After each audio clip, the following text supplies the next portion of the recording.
Tonight on Gloomstation, I'll be sharing with you 3 stories about creepy people. It's terrifying when you consider how often we put ourselves in danger just by leaving the house. Every interaction we have with another person is a situation where we are risking our lives. Next time you see a stranger, just consider the fact that they might put you in a story of their own. Having said that, dim the lights, find somewhere safe, and listen. This happened way back in 2010, and yes, I know that's showing my age, but I was working the overnight shift at a motel in Virginia. I only lasted 3 months, and it was because of this incident that I quit that job. So one night at about 11, I see some headlights come across the front window. The way the office is set up is during the night, all interactions go through the window, but during the day, the office is open. I remember I was reading one of the Twilight books. Alright, don't judge me. Anyways, I set my book down, stood up, and went to the window to wait for the car to pull in. But it just went past me and into the lot. I sat back down and picked my book up. I only managed to read a few pages before I heard the tap on the glass. I looked up to see an older man in a white tank top staring at me. He had both hands on the window shelf. I set my book down again and went to the glass, but didn't open it since it was late, and he didn't look familiar. "Hey, can I help you?" I asked. The weird thing about this guy was that his head and body didn't move at all. Just his eyes, and barely his mouth.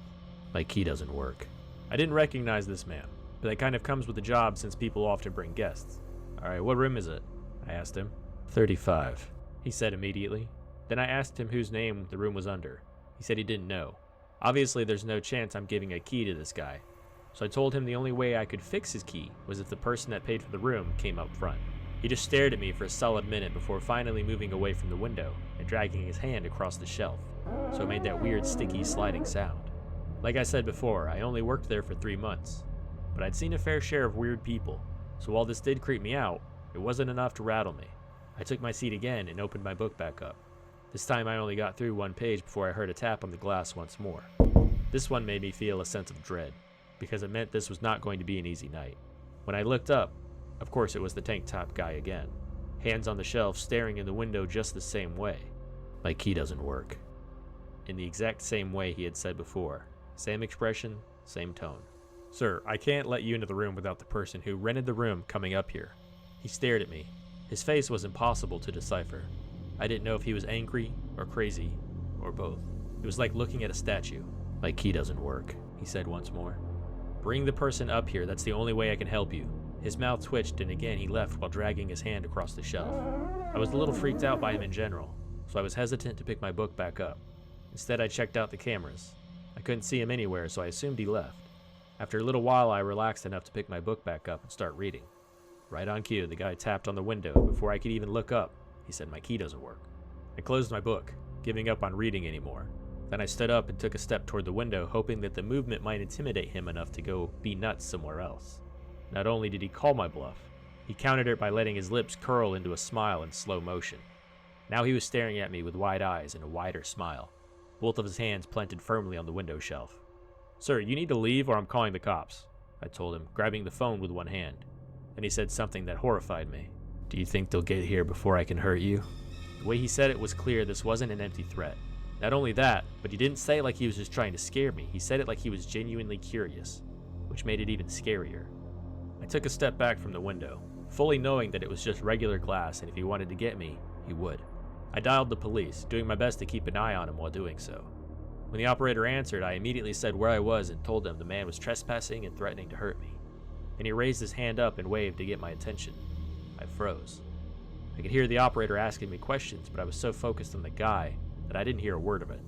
Then he said, "Tick tock. They better hurry." And he stepped to the side out of sight. My heart was pounding. He had moved in the direction of the main entrance, so I dropped the phone and ran to the door. He beat me to it and tried the handle. It was locked, but I held on to it anyway. "Tick tock," he said. Then he left the door and I saw him again in the night window. He was still smiling. Then he smacked the glass hard enough to make it crack. One solid hit, open palm, which must have hurt like hell, but he didn't even flinch. I was so scared that I just stayed by the door in case he tried to come through the window. I'd be able to run out of the main door, but that was such a bad escape plan that all I could do was pray it didn't come to that. The guy looked at me through the cracked window. He didn't say a word. He just stared at me. Eventually, he left the window and slid his hand across the exterior shelf one more time. A few minutes later, a patrol car pulled up to the window and the cops started asking me questions. I gave the officer a description of the man, the way he talked, and I told them what room he was asking to get inside. They woke up that room's occupant, who was just as confused as me, because he had been asleep and had no idea what he had to do with any of this. Eventually, the cops left, but told me they'd be around the area just in case. My shift ended a few hours later, and I never went back to work there. I don't know if the guy ever went back either. When I told my friend about it later on, all he said was, "Hey, at least he stopped you from reading Twilight."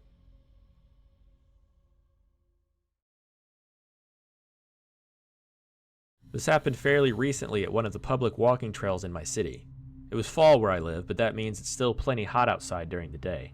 I've been doing at-home exercises to get me back in the groove of being active. I used to be a bit of an athlete in high school, but I'm not ashamed to admit I let myself get lazy and out of shape since graduation 3 years ago. So I wanted to start walking the 3-mile trail every day and move up to running portions of it until I eventually could run the whole trail. That was the plan. The first few days were uneventful, and I immediately fell in love with being outside in the woods. It was hot, but the shade was nice. I would only bring my phone and a water bottle. Being an average height, I'll bet a little heavy guy, meant I didn't even consider needing to bring anything for safety. After hearing this, you'll understand why that's changed. I parked my car in the middle of the gravel parking lot, and to my delight didn't see any other vehicle, meaning no dogs, no bikes, no runners. Just me, the trees, and the breeze. About 5 minutes into the entrance is a small resting area where the trail splits into 4 branches, each one varying in length and difficulty. I was starting to get a feel for the easiest trail, so I decided to go for the next one up. This is where normally someone telling a story would say something about, "I wish I hadn't chosen this trail," or "I wonder what would have happened if I had picked a different trail." But it's clear to me that the trail I picked was irrelevant. I began walking faster than a casual stroll. My plan was to get my heart rate up enough to sweat, but not run out of breath. Before I could even get a rhythm going, I heard a lot of noise nearby, like something was shuffling through the fallen leaves. But no matter where I looked, I couldn't quite locate the source of the sound. I brushed it off as a small animal like a fox squirrel or possum or something. Further and deeper into the woods I walked, just letting the sounds of nature relax my mind while I pushed my body to sweat. Every now and then I'd hear a bird call out or another shuffling of leaves, and sometimes I'd even see the squirrel that had caused it. About 15 or so minutes into my walk, I started to sweat nicely. I took a sip of water, and when I brought the bottle down from my lips, I realized someone was standing well ahead of me. It caught me off guard since I had assumed I was alone.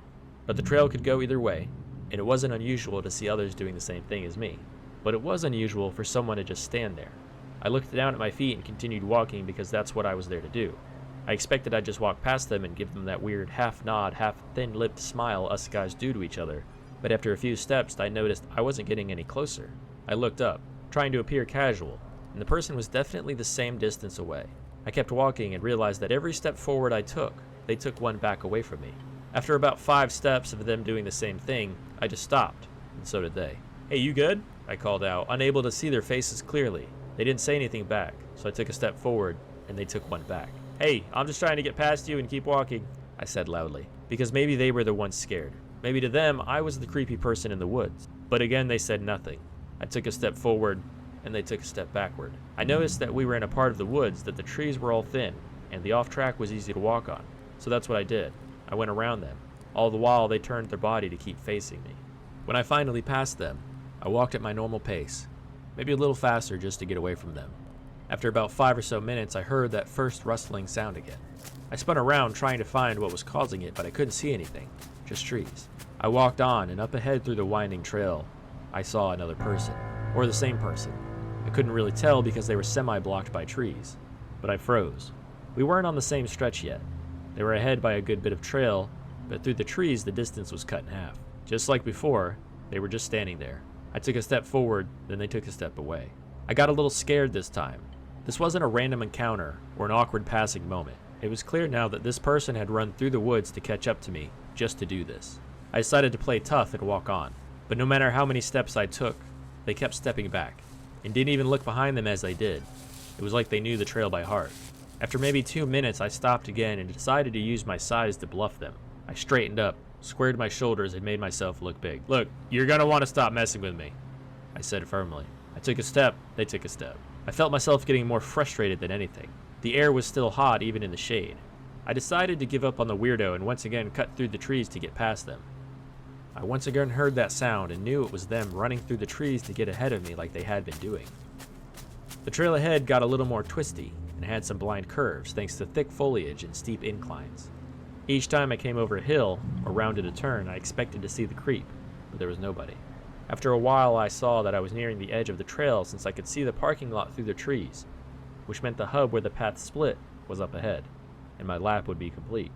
I took another short turn, and of course, there they were, standing between me and the trail hub. I was just too close to the end by now. I huffed loudly and took a step, but I was not prepared for them to take a step towards me this time. I know my eyes got wide, and I had goosebumps on my arms. I froze and thought for a second I had imagined it, so I took a step closer, and so did they. I was over it by now, and I knew the lot was just through the trees, so I turned away and headed off the trail towards my vehicle. Suddenly I heard that rustling leaves sound, and I knew they were running towards me. I bolted through the trees, catching a thorn against my face. I was shoving limbs and vines out of my way. I felt my feet hit gravel and I sped up. My car was still the only one in the parking lot. I hit the unlock button on my key fob, ran around and pulled the door open. Then I looked up and saw them at the edge of the tree line staring at me. I could see the guy much better now. He was older than me with a baseball cap on and a stubby beard. He didn't smile or anything. He didn't even look out of breath like I was. He just stared. Either way, I'd had enough. I got in my car and left, but right at the gate, another car pulled in.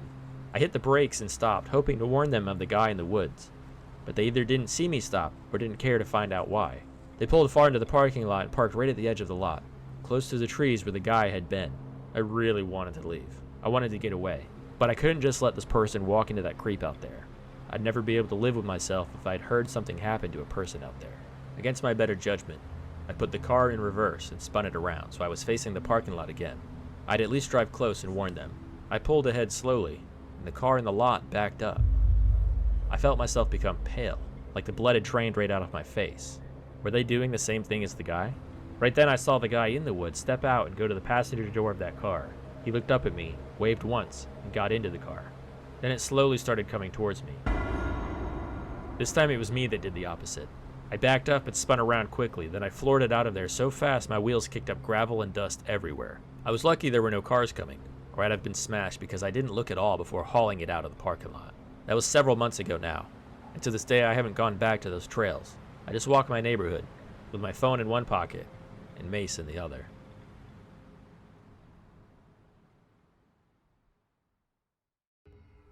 Right after graduating high school, a friend and I decided to split an apartment in the city. It wasn't super nice, but it also didn't have any bugs or moldy ceilings, so we were plenty happy with it.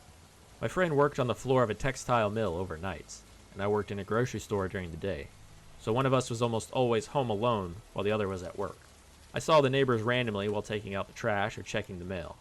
Almost everyone there was older than we were, but they were still cool to chat with, and it was nice seeing familiar faces every now and then. We lived on the second floor with a unit across from us.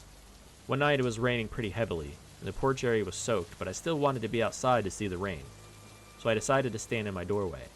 The thunder was getting louder, and the rain was heavy enough that it looked like it was going sideways. I was so relaxed by the storm that when the door across the hall opened, it made me jump. A guy stepped out and gave a little smile and friendly wave. "Oh, sorry, didn't know you were out here," he said to me. I told him it was fine, don't worry about it. He looked kind of grimy with clothes that didn't fit right. And even through the rain and wind, I could smell the musty air from his apartment. We both stood there kind of awkwardly for a few seconds, before he asked, "Do you live here?" I hadn't seen him before, so I assumed he had just moved in. "Yeah, about 4 months now. How about you?" He seemed to consider it for a minute. Then he said, 6 months or so. I don't really leave the apartment much." For that part I believed him because the smell was quite strong. I wanted to just watch the rain in peace and hadn't planned to talk to anyone, so I took a step back inside and said, "Well, it was nice to meet you. Have a good night." He immediately took a step out of his apartment and almost looked embarrassed when he asked, "Hey, is there any chance you've got some food? I haven't gotten any groceries and I really don't want to walk in this rain." It caught me off guard, but I didn't want to be rude to a new neighbor who might have just been down on his luck or something. Yeah, hang on," I said. Then I went inside, closed the door, and got the container of leftover spaghetti from the fridge. I brought it out and handed it to him. He looked relieved and thanked me for it. Then, without missing a beat, he opened the container and started eating it with his bare hands. I was a little shocked. He just stood there checking out the rain while eating cold spaghetti with his fingers. I knew I had to get out of there, so again I said, "Alright, have a good night," and I went back inside. I quietly locked the door so he wouldn't hear it and think I was being rude. I ended up watching the rain through the porch window for a bit before going to bed. When I got up the next morning, I came into the living room to see my friend playing PlayStation. I told him about the neighbor last night. He agreed it was both gross and weird.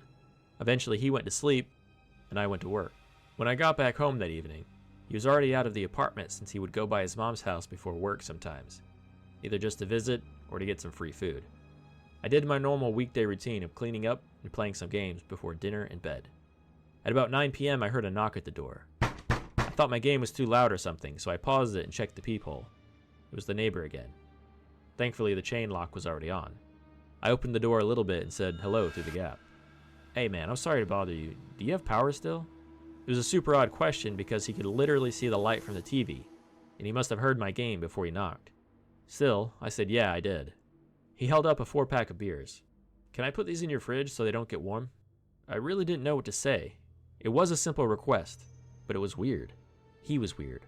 So I decided to get ahead of it and stop him from asking us for things. Actually, we don't have any room in the fridge. We both got groceries today. Hoping it would be enough for him to get the message that I wasn't going to keep doing things for him. But he just looked at me. Glared was more like it, and he was clearly upset now. His stare made me uncomfortable. "You're a liar," he said firmly. I was completely shocked by this. "You didn't get groceries. Why won't you help me?" he demanded. "Look, dude, we don't have any room. Ask somebody else." I went to push the door closed, but he stuck his foot inside. "Move your foot," I told him. "No, if you've got groceries today, show me a bag," he said with a cocky smile that showed his messed up, partly rotted teeth. "I'm not showing you proof. Move your foot," I said sharply. "You don't have proof because you're a liar," he said, but he was giddy now, like he just solved a mystery or something.